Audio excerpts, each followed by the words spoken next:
សួស្តីបងប្អូនទាំងអស់គ្នាឥឡូវនេះចូលដល់ចំណុចទី8នៅក្នុងចំណុចទី8នេះគឺយើងសិក្សាអំពី Active Directory User and Computer ដែលស្ថិតក្នុង Server Domain Controller យើងប្រើប្រាស់ Active Directory User and Computer ដើម្បីធ្វើការគ្រប់គ្រងទៅលើម៉ាស៊ីន Client សូមមើលរូបជាមុនសិនអូខេនេះគឺជា diagram network របស់ខ្ញុំនេះគឺជាម៉ាស៊ីន server ដែលដើរតួជា domain controller នេះគឺជាម៉ាស៊ីន computer client ផ្នែកខាង HR admin និង IT ដែលមានចំនួន user 45 user ខាងលើនេះគឺជាម៉ាស៊ីន computer client ដែលផ្នែកខាង finance sale marketing ដែលមាន user 65 user តើនៅខាងនឹងបាទអញ្ចឹងម៉ាស៊ីន computer client ទាំងអស់នេះត្រូវបានជាន់ទៅមិនមកកាន់ server ហើយម៉ាស៊ីន server មួយនេះជាអ្នកគ្រប់គ្រងទៅលើម៉ាស៊ីន client តើនៅខាងនឹងបាទអញ្ចឹងនៅពេលដែលម៉ាស៊ីន client ទាំងអស់នេះធ្វើការ join ទៅមិនកាន់ server ហើយម៉ាស៊ីន client ត្រូវការ user account domain ពីម៉ាស៊ីន server ដើម្បីធ្វើការ log in ឬក៏លក្ខខណ្ឌផ្សេងៗដើម្បីធ្វើការប្រើប្រាស់នៅក្នុង local machine អញ្ចឹងតកតងទៅនឹងការបង្កើត user group OU ឬកំណត់លក្ខខណ្ឌផ្សេងទៅឲ្យ client ប្រើប្រាស់គឺយើងធ្វើការនៅក្នុង Active Directory User and Computer តែម្ដងតើនេះគេនឹងបាទហើយម៉ាស៊ីន server ដែលដើរតួជា domain controller នេះវាអាចធ្វើការបញ្ជាវាអាចធ្វើការគ្រប់គ្រងទៅលើ client បានគឺតាមរយៈ user account domain តែម្ដងអូខេអញ្ចឹងនៅក្នុង Active Directory User and Computer នេះវាមានលក្ខខណ្ឌច្រើនវាមាន option ច្រើនក្នុងការប្រើប្រាស់តោះណាអញ្ចឹងចូលដល់ចំណុចទី 8.0 នេះគឺសិក្សាថាតើអ្វីជា SAM database តោះនេះបាទតើអ្វីជា SAM database អញ្ចឹង SAM ពាក្យពេញរបស់វាគឺ Security Account Manager SAM database គឺជាបណ្ដុំ object ដែលកើតឡើងនៅក្នុង computer server domain controller ហើយ SAM database មានដូចជា OU user group computer contact ហើយនិង printer ឬក៏ option ជាច្រើនទៀតដែលយើងមាននៅក្នុង Active Directory User and Computer នេះតែម្ដងតើនៅឡើងបានអូខេឥឡូវយើងមើលនៅក្នុង machine server តែម្ដងទៅអូខេនេះគឺជា machine computer របស់ខ្ញុំគឺ Windows Server 2012ចឹងខ្ញុំបានធ្វើការ login បាទនៅលើវាវិញខ្ញុំប្រើ control insert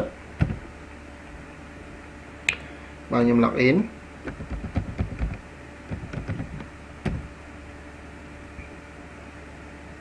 បន្តមកទៀតខ្ញុំចុចទៅលើ server manager បាទចុច server manager ហើយនៅត្រង់កន្លែងនេះចុចទៅលើពាក្យ tool បាទចុច tool មកយើងឃើញមានពាក្យថា Active Directory Administrative Center Active Directory Domain Entra Active Directory Module for Windows PowerShell Active Directory Sign Survey និង Active Directory User and Computer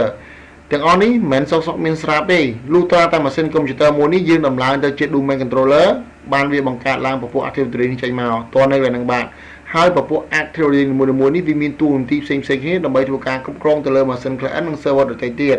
តើនៅបាទប៉ុន្តែអ្វីវីដេអូដែលយើងនិយាយនេះយើងកំពុងតែនិយាយតាក់ទងទៅនឹង Active Directory User and Computer អូខេឥឡូវខ្ញុំបើកវាមក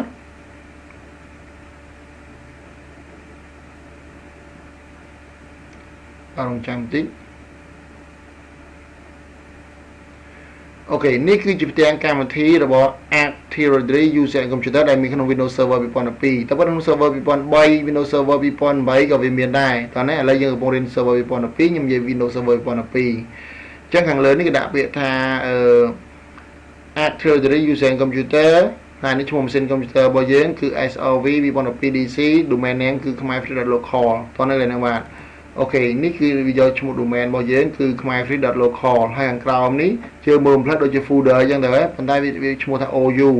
ហើយនេះគឺជា user ដែលយើងបានបង្កើតពីវីដេអូមុនមកមាន test 1 test 2 test 3មិនសុកវាមានស្រាប់ទេយល់លើនឹងបាទដោយសារយើងបានបង្កើតពីមុនមកអញ្ចឹងចង់និយាយថាអ្វីដែលបងប្អូនកំពុងឃើញនេះគឺជាផ្ទាំងកម្មវិធីរបស់ Active Directory User and Computer តែម្ដងដែលស្ថិតនៅក្នុង machine server ដើរតួជា domain controller តើនៅលើនឹងបាទ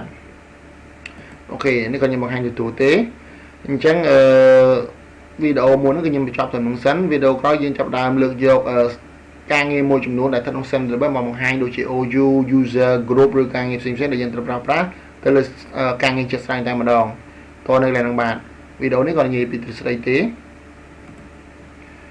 អញ្ចឹងជាចុងក្រោយនេះសូមអរគុណដល់បងប្អូនដែលបានគាំទ្រនៅវីដេអូ IT របស់ Khmer Free សូមចុច like share និង subscribe វីដេអូនេះជូនដល់មិត្តភ័ក្តិរបស់បងប្អូនផងសូមអរគុណ